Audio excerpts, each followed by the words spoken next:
আছো তোমরা সবাই? আশা করছি সকলে খুব ভালো আছো।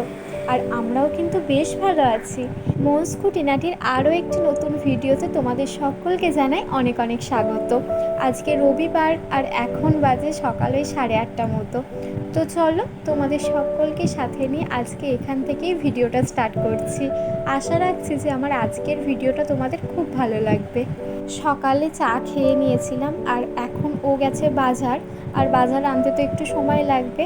সেই ফাঁকে এখন আমি আগে পুরনো বিছানার চাদরটাকে তুলে নিয়ে না একটা কাঁচা বিছানার চাদর পেতে দিলাম। আর রবিবার যেহেতু ও সকালে আগে বাজার গেছে, আর আজকে বাজার থেকে ধরো যা আনবে কী আনবে তো এখনও জানি না, সেই জন্য এখন কোটা বা বাটার কিচ্ছু নেই। তো ও যেটা আনবে সেটাই রান্না করব, তো এই ফাঁকে সময়টা ফাঁকা আছে, তো এখন ওই জন্য বিছানার চাদরটাকে তুলে নিয়েছিলাম।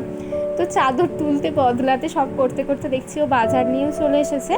এরপর আবার সব বাজারগুলোকে জায়গায় জায়গায় ফ্রিজে অর্গানাইজ করে রাখবো, তারপরে রান্নাবান্না শুরু করব। আর এই রবিবার এই সব বাজার গোছাতেও না অনেকটা সময় চলে যায়।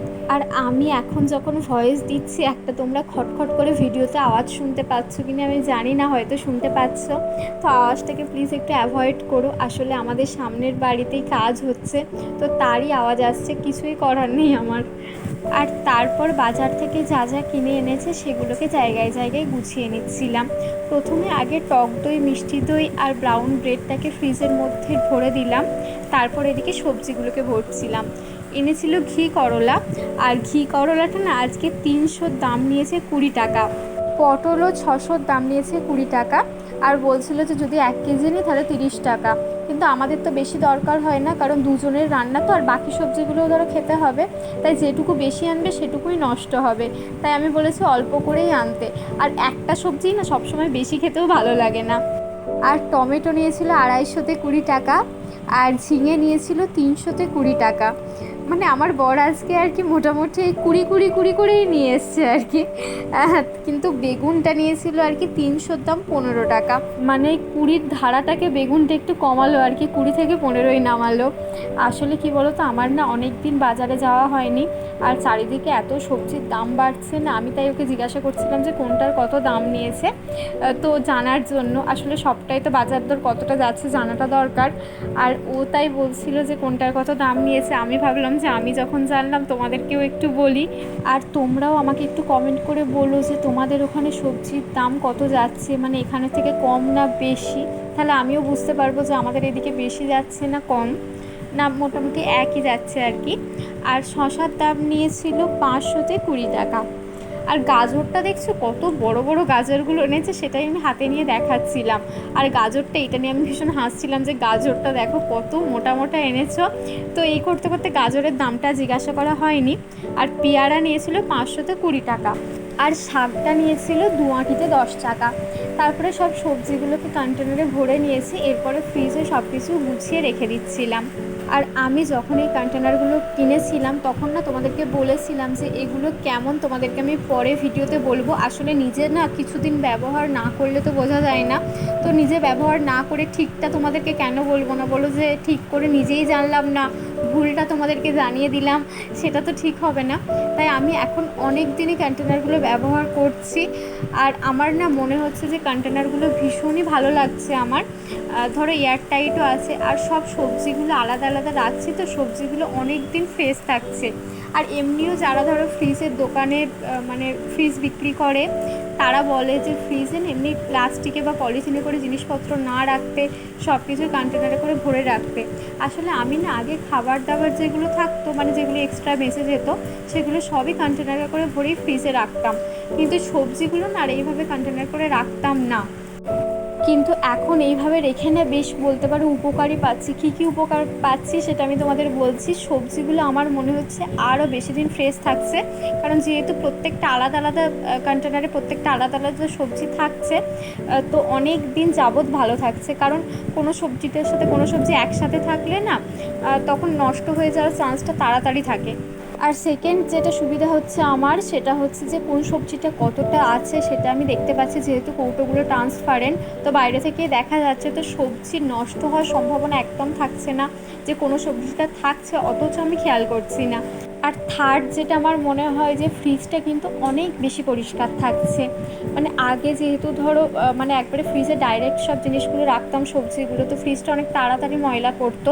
আর এখন না অনেক দিন পর পর ফ্রিজটাকে পরিষ্কার করতে হচ্ছে, কারণ ফ্রিজটা যেহেতু বদ্ধ জিনিস না, একটু ময়লা হলে আমি সঙ্গে সঙ্গে পরিষ্কার করে নিতাম। আর এখন তার থেকে অনেকটা পরে পরে পরিষ্কার করলেই হচ্ছে। তো এটাতে বলতে পারো আমার তো খুবই সুবিধা হয়েছে, একটা খাটনি অনেকটা বেশি কমেছে। আসলে ডাইরেক্ট যেহেতু রাখা হচ্ছে না, সেহেতু ময়লা তো একটু কম হবে, এটা তো স্বাভাবিক ব্যাপার। আর আমি এই কন্টেনারগুলো অনেক দিন থেকে দেখতাম, ভাবতাম যে কিনবো, কারণ অনেক ভাবনা চিন্তা করে কিনেছি। আসলে আমরা এই মধ্যবিত্তদের সংসারে না কোনো জিনিসটা কেনার আগে একটু ভাবনা চিন্তা করেই কিনি, কারণ সেই জিনিসটা ধরো ঠিকঠাক যদি ব্যবহার করতে না পারি বা ঠিকঠাক কাজে না লাগে, টাকাটা বেকার নষ্ট হবে, সেটাই মনে হয়। আর যে কোনো জিনিস নিয়ে বেকার টাকা নষ্ট করাটা আমারও একদম পছন্দ নয়। যে বেকার হট করে মনে হলো আর কিনে নিলাম, পরে আর সেটা কাজে লাগলো না, ধর পড়ে রইলো। তো আমি এটা একদমই করি না। আর মধ্যবিত্তদের সংসারে না জিনিসপত্র একটু ভাবনা চিন্তা করেই করতে হয় সব কিছু, কারণ আমাদের কাছে সঞ্চয়টাও অনেকটা ম্যাটার করে। তো তোমাদের সাথে এত গল্প করতে করতে আমার রান্নাবান্না সব কিছুই কমপ্লিট হয়ে গেল। আর আজকে রান্না করেছিলাম হচ্ছে ঘি করলা ভাজা, শুক্তো, আর সর্ষে দিয়ে পমফ্রেট মাছের ঝাল। আর মাছের ডিম এনেছিল বাজার থেকে, যেহেতু এখন ধরো বর্ষাকাল, তো মাছের ডিমটা বেশ ভালোই পাওয়া যাচ্ছে। আর আমাদের আবার মাছের ডিমের বড়া ভাজাটা খেতে ভীষণ ভালো লাগে। আসলে আমি আবার মাছের ডিমটা না খুব ছোট্ট ছোট্ট করে বড়া ভাজি, তো আর আমার হাজব্যান্ডও ওই ডিমের বড়া ভাজাটা খেতে ভীষণ ভালোবাসে। তাই আমরা বেশিরভাগ মাছের ডিম আনলে এরকম গরম গরম ভেজেই বড়াটা আগে দুজনে খেয়ে নিই। তাই প্রথমেই আগে মাছের ডিমের বড়াটা ভেজে নিয়েছিলাম। আর রান্না বান্না শেষ করে আমার কিন্তু এদিকে গ্যাস মোছা সব কিছু হয়ে গেছিলো। তারপর এদিকে যেই গ্রসারিগুলো শেষ হয়ে গেছিলো সেইগুলো আবার কন্টেনারে ভরে নিলাম। আর তারপরে দেখো আজকে কি বৃষ্টিটা হয়েছে, পুরো জল জমে গেছে। তো বৃহস্পতিবার রাত থেকে না এদিকে প্রচুর বৃষ্টি হচ্ছে, তো ধরো টানাই বৃষ্টি হচ্ছে। এই দুদিন ধরে জামা কাপড় তো বাইরে দেওয়াই যাচ্ছিল না, ওই ভেতরের দড়িতেই দিতে হচ্ছিল। তো আজকে না ভাগ্য ভালো যে সকালে আমি বিছানা চাদরটা কেচেছিলাম, আর আজকে সকাল থেকে ওই দুপুর পর্যন্ত না বেশ রোদ দিয়েছিল। তো আজকে চাদরটা আমার সব কিছু শুকিয়ে গেছে। আর তারপরে দেখছি যে দুপুর থেকে বৃষ্টি হয়েছে, তো বিকালবেলা দেখছো যে এত বৃষ্টি হয়েছে, এরকম জল জমে গেছে। আর তারপরে বিকালে এই যে জামা কাপড়গুলোকে আমি সব গুছিয়ে নিচ্ছিলাম। আর আজকে না শুধু চাদর না, চাদরের সাথে এদিকে যে ওই ঘরের যে তাকগুলো আছে, সেই তাকের পর্দাগুলো আর কি, তাকগুলোকে মুছে দিয়েছিলাম। সেগুলো অফ ক্যামেরাতেই করেছিলাম, কারণ এত গরম লাগে, তো তাড়াহুড়ো করে করেছিলাম, তো সেটার ভিডিও করা হয়নি। আর যেগুলো ধরো ঢাকা থাকে যে ট্রাওয়ালগুলো, সেগুলোও কেচেছিলাম। তো রোদটা পেয়েছিলাম বলে খুব সুবিধা হয়েছে যে জামা কাপড়গুলো সব শুকিয়েছে। আর জামা কাপড় সব গুছিয়ে নিয়ে দেখছি যে আমার হাজব্যান্ড এদিকে ফল কেটে নিয়ে চলে এসেছে। আর আমার না খুব গাফিলতি আছে জানো তো, কারণ ও না থাকলে এই যে ফল কাটবো খাবো আমার একদম ইচ্ছা করে না, এর জন্য একটু বকাও খাই। তাই ও থাকলে মনে করে আমাকে ফলটা কেটে আর কি খাওয়াবেই। আর ওই যে সকালে যে তাকগুলো মুছেছিলাম বলছিলাম না, সেটা হচ্ছে এইগুলোই আর কি। এইগুলো মুছেছিলাম, আর এইগুলোতে তো একটা পর্দা দিয়ে রাখি, সেই পর্দাগুলো কেচে দিয়েছিলাম। আর এই যে পাশের টেবিল, এইগুলোও মুছেছিলাম। তো যে টাওয়াল আর কি ঢাকা দেওয়া থাকে, সেগুলোও সব কেচে দিয়েছিলাম। আর এই টেবিলের মধ্যে না আমি আর কি মানে পড়াশোনা সংক্রান্ত যা যা দরকারি জিনিসপত্র সব কিছু গুছিয়ে এর মধ্যেই রেখে দিই, যাতে দরকারে সব কিছু না একদম হাতের কাছে পেয়ে যাই। আসলে আমারও তো ধরো একা মাথায় সব কিছু রাখতে হয়, কোথায় কি জিনিসপত্র থাকে সবসময় নিজেরও মনে থাকে না, হয়তো বাই চান্স ভুলে গেলাম। তাই আমি সব কিছু এখানে রাখি, যে পড়াশোনা সংক্রান্ত যা যা খুঁটিনাটি জিনিস সব আমি এখান থেকে পেয়ে যাব। আর রবিবার বিকালে করে অবশ্যই একটু বাইরে বেরোই আর কি, কিন্তু আজকে ওই যে বললাম না যে দুপুর থেকে প্রচুর বৃষ্টি হচ্ছে, তাই আর সন্ধ্যেবেলা বেরোনোও হয়নি।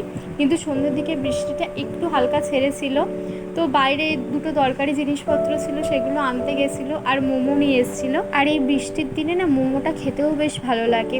মোমো বেশ অনেক দিনই খাওয়া হয়নি, কারণ হচ্ছে ওয়েদারটা তো খুবই গরম ছিল, আর গরমে আবার গরম গরম মোমো খেতে আমার একদম ভালো লাগে না। আমার আজকের ভিডিওটা তোমাদের কেমন লাগলো আমাকে কিন্তু অবশ্যই কমেন্ট করে জানাবে, আর ভালো লাগলে একটা লাইক করে দিও। আর যারা আমার চ্যানেলে নতুন, এখনও আমার চ্যানেলটাকে সাবস্ক্রাইব করোনি, তারা আমার চ্যানেলটাকে সাবস্ক্রাইব করে নিও। তো আজকের ভিডিওটা এখানেই শেষ করছি, দেখা হবে আবার পরের ভিডিও।